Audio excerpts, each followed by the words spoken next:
Wala po si Mommy dyan? Sige po. Thank you. Mommy? Good morning, anak.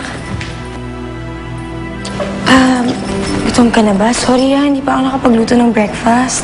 Ano gusto mo kainin?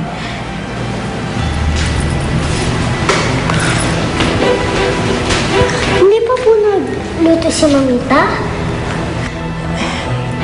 Hindi pa siya umuwi since last night eh.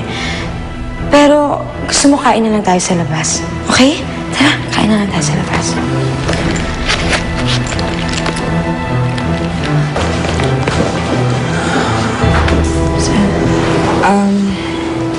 I'm sorry to say this, Gwyneth, but you have to leave this house immediately. What? Saan kami titira ngayon?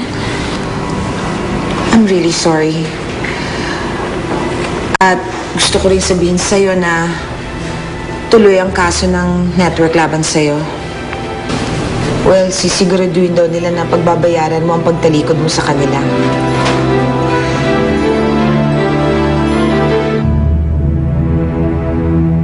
Hello? Mrs. Will Cordova, Yes, ako nga. natagpo mo pala yung nanay niyo, si Cecil Cordova.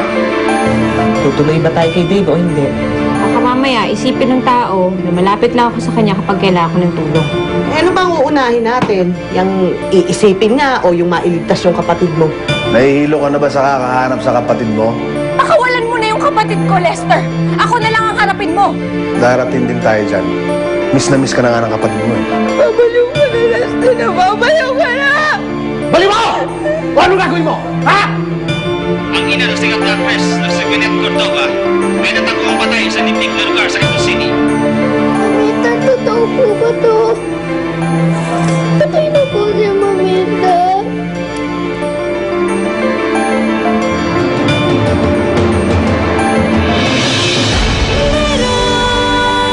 Napanood mo ang mga nakakaantig na tagpo sa Little Star.